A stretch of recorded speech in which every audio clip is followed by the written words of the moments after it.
Hi, welcome to Finding the Word. It's Melanie Brown, and today the word is distracted.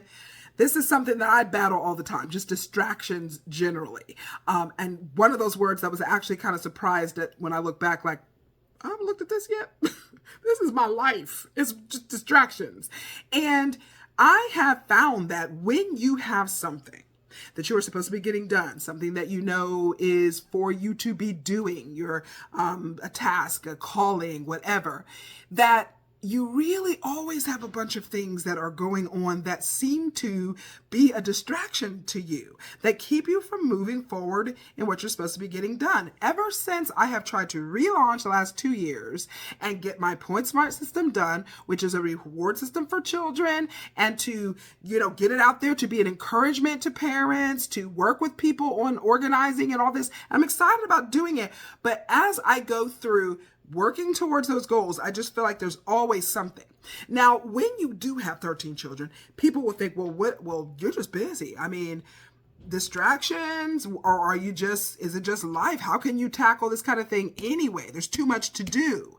And what I have determined is, yes, there's being busy, that you are just busy. If you work, maybe you're caring for a parent, or you do have responsibilities at your church, or community services, or things that you do, and you are really busy.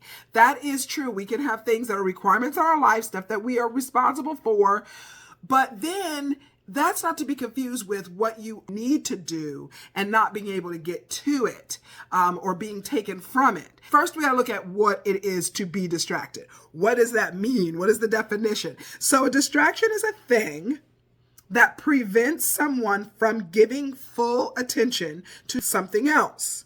It's something that turns your attention away from something that you want to concentrate on, and something that makes it difficult to think or pay attention is another definition.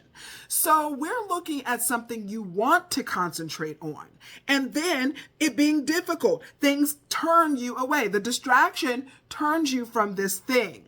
We're good at knowing certain distractions. Like, we're good at saying social media, scrolling. That's the main distraction now. Like, that is the focus for people, where they spend way too much time, and people know they spend way too much time, and you get sucked in to where you start looking at one thing, and then it's designed for you to just keep going. Something else crazy and interesting pops up, and you just keep going. We know about that distraction. So, and it still doesn't mean it's not something that needs to be worked on. And if you know that you're spending way too much time on social media, you deal with that. You set yourself a timer, you're done. You put it down, or you just don't go on. Fast from it for a while. But then what I found was there's things that can be hidden. There's distractions that are hiding in things that seem important, or that catch you off guard, or that you're not paying attention to. And it took once or twice of dealing with those things to really see them, to be prepared and looking out for them for the next time. So I want to go over some of those distractions and some of those things, because if you're like me and you have something that you're trying to get done or accomplish, or things that you know you need to do, and you find yourself sucked into things, or finding where's my time at and what's going on, this could be helpful. Okay. So what I realized, that sometimes it's an argument. Okay. You get into an argument with someone, and you didn't necessarily even see that one coming at all. You were having a conversation. It was simple enough. The next thing you know, it seemed that they caught an attitude about something, or misunderstood something, and then thought you had a tone about it. And if you find yourself kind of like, well, how did this turn into this? I don't even know where this came from. And especially if you find yourself wanting to pick up the phone and call somebody about it, and just be like, do you know I was talking? And do you know, does it sound like this to you? Like, why does this sound like that just should have been upsetting? Okay, that's an indicator to let you know that it probably really isn't even like that. I found when stuff like that came up and sidetracked me, and I got sucked all down, it was just sad. And so then eventually I was like, no, if I know that I've purposed on myself at that time to get certain things accomplished, and the next thing I know, there's some words with somebody, or something seems a little funny, I know to ignore it now. Okay, because it really isn't anything. So then when you ignore it and then go on, come back later and they'll be like, you know what? Sorry about that. Like, I was just having a bad day. or there's this or that going on and it's not even. And you just knew it was coming up to try to get you sucked down a certain road and wasting time. Now, sometimes you will have it be what appears to be something great. It can be a distraction. So let's say you hear out of the blue from some friend or somebody, you haven't talked to them in forever. And then as soon as you're focused to get ready to get something done, you get these phone calls out of the blue. Now, it is definitely something that you are like, you know what, I'm so glad to hear from them. This has to be positive. Like, it doesn't seem like it's truly just a distraction. It's just the friend is calling right now. But it becomes a distraction when it keeps you from doing what it is and turns your attention away from what it is that you were wanting to concentrate on, or it prevents you from giving your attention to something else. It's still a distraction. So you may need to say, I am so excited to hear from you. I have purpose that right now to get this particular thing accomplished. So let's set up a time to talk later. Get your calendar out, or you look at the time frames that you have the rest of the day. You purpose to complete what it is that you are supposed to be completing. Finish spending that time with your child or reading that book or something that you said you were going to do, and then you deal with whatever it is next. Now, sometimes it is your children. Okay, that's another one that I realized was a distraction, because the most important things to you are easy to be a distraction for you. So for me, that's the kids. So if something's going on with the child, they don't feel well, out of the blue. So it'll be a clear morning where I'm like, oh, I don't have anything I have to do. I am going to sit. I'm about to concentrate. I'm going to get a lot of things accomplished. And then somebody wakes up with having had a nightmare or a stomach ache out of the blue, and you don't even know why their stomach's hurting. They need this, they need that. Some of those things, like I said, that's the job, and you just have to stay on it. Sometimes with things that are related to maybe a sickness or someone's not well, it is not just time consuming. Like one of the boys was having some very severe abdominal pain, really just got to the point where he was just like, I'm really in so much pain. I need to go somewhere. He starts looking up stuff. I need to go to the urgent care. I need to go somewhere quickly. I mean, this is terrible. And every time I turn and blah, blah, blah. So then it's not just that we're going to sit here for some hours and go to the urgent care, whatever. But also there's a mental place that if you're not careful, can distract you there too, because you can still take time to get certain things accomplished. You can think through things and do planning or other things, but sometimes the distraction is simply of your mind. Someone calls you with something that gets you concerned, or you're worried about it when you shouldn't be. You're telling yourself you're not really stressed because you know you're not supposed to be worried about stuff, but you're still finding yourself kind of concerned to the point where it shuts you down on getting anything else accomplished until you hear that everything's all right. So until they said, oh, you know what, you have acid reflux, the pain is just coming from the acid, we'll put you on these pills, there's nothing wrong, nothing really bad, you just need to take these pills and go. Well, this is 2 or 3 hours later, and all day of kind of being concerned, something really wrong, or something's really going on serious, or what. So things that you have to give to God that you have no control over, don't let those be a distraction, especially with your children or parents and loved ones, a sibling, someone that you really care about. It can be used for whatever they're dealing with, potential possibilities, things that haven't even happened yet, but they will distract you. So fake emergencies also kind of come under that. Just saying fake emergencies because they can be something that seems very urgent. Him going to the emergency room or urgent care was very urgent feeling. You're in this much pain, we got to go now. It really was not an emergency.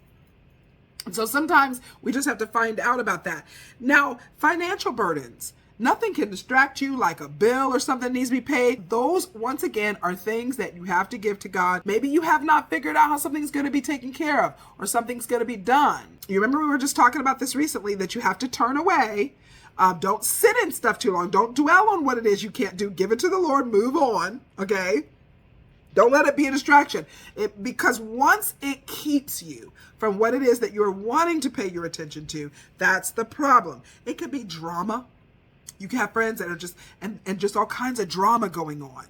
Things on politics and crazy, shocking news. They're always coming up with something, pull you in and suck you into feeling like you have to sit there and find out what this headline is about. Like this is important.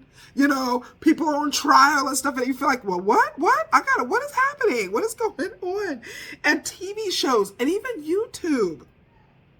This is one thing to watch something and be uplifted. We all have things that we can enjoy and that are positive for us, that help us. But then it can become to where it starts to be too long, too much, and it's become a bit of a distraction to the point where now you're gathering too much information. It's keeping you from the thing that it is you're trying to concentrate on, one that you need to pay attention to, or the thing that you want to concentrate on. So you have to think about stuff. You may have a friend that, hey, let's go do this or do that, but you have purpose that there are things that you are planning on doing. You may be needing to spend time with the Lord, needing to move forward, to hear from God on something that he wants you to do, and to get into a quiet space. But someone's inviting you out. It sounds like fun. There's an event, free tickets to something. You name it. It's possible to come up. But any of these things, whether negative or positive, if they are, what do we learn? If they are turning your attention away from something that you want to concentrate on, or something is making it very difficult for you to pay attention, then you know you are being distracted. So I'm going to read where Jesus visits Martha and Mary, and it is Luke 10:40 that we find the word distracted, and I'm going to read 38 through 42. As Jesus and the disciples continued on their way to Jerusalem, they came to a certain village where a woman named Martha welcomed him into her home. Her sister Mary sat at the Lord's feet, listening to what he taught. But Martha was distracted by the big dinner she was preparing. She came to Jesus and said, "Lord, doesn't it seem unfair to you that my sister just sits here while I do all the work? Tell her to come and help me." Oh, she said, tell her to come and help me. But the Lord said to her, "My dear Martha, you are worried and upset over all these details. There's only one thing worth being concerned about. Mary has discovered it, and it will not be taken away from her." This is the lesson for us. This is what we need to know, and this is what is helpful. Okay? Because while they're talking about the dinner and spending the time with the Lord, look at this. Okay? Because the thing that you are called to do, the thing that is important, the thing that would be in this category, or that's the only reason the Spirit's going to put it in your heart to get it done. So we're talking about the things that God wants us to do. That is, so the distractions are coming along. They're seemingly important. This is everyone else. This is everything else. These are situations, fake emergency and such. And then you say, okay, well, I got to kind of do this. And what about this? And we have these excuses about it. And it's almost like this needs to be happening differently. This needs to be different. But really, the concentration has to stay on the things of Christ. Mary was at the Lord's feet, you see, listening to what she was being taught. The things that he's asking us to do and all of that are the things that we are being instructed on. And we are really trying to listen to and pay attention to. And so Mary was not allowing Martha's drama and Martha's situation and how she was feeling to stop her, because Martha could have been around there sucking her teeth and just and rolling her eyes and all kind of stuff. And she could have been distracted to where she was like, I better just go. I better go help. I better go. Even though my eyes are focused here, this is what I feel like is what I'm supposed to be doing, what is important, listening to Christ and being taught by the Lord. This is what's important. But my sister's getting attitude and I better go and probably help her. That's not what she said. That's not what she did. And Jesus backed her up. He's like, the things that I'm saying are the important things. So in this, of course, the dinner was good. A dinner was nice. What is it saying? It's not more important than whatever Christ is telling you. It's not more important than following him, listening to him, doing what he's asking you to do, and whatever the instruction is from him. It's not going to be more important that even if it is something really great and really wonderful or whatever to do. So that's hugely important. And I can feel for her, Because I'm the busy one. Like, I'm the one that would be thinking, we have to get this stuff prepared. We have to be ready. What are you doing over there sitting down? I am that person. No sitting down. I would have been sadly asking Christ to say, could you tell her to get up and do something? That would have been me. I can definitely admit to that. But seeing that, I can see clearly why it was not the most important thing. The opportunity to sit at Jesus' feet is the most important thing. So, funny enough, I have had more distractions trying to record this word than I have had in, I don't even know when. I have stopped and started probably 7 times from various things, stomach aches from people, situations, people needing things and opening the door and whatever. That is the interesting part, that this distracting word has come with a million distractions. I can hardly get this out. Then I was choking on my water. Something was in my throat. It lasted a good 3 to 5 minutes. I had to come back. So this has been a very distracted word. So those distractions did just what distractions do. Made it a little bit difficult to complete this word. However, it did not stop me. So whatever distractions that come along, it might be a little bit difficult. The distractions may slow you down, but do not allow them to stop you. Keep going, forge ahead. Stay on the track that you're supposed to be on, and the goals that you have set are the things that you are supposed to be accomplishing. Don't forget to find the word, and I will see you tomorrow.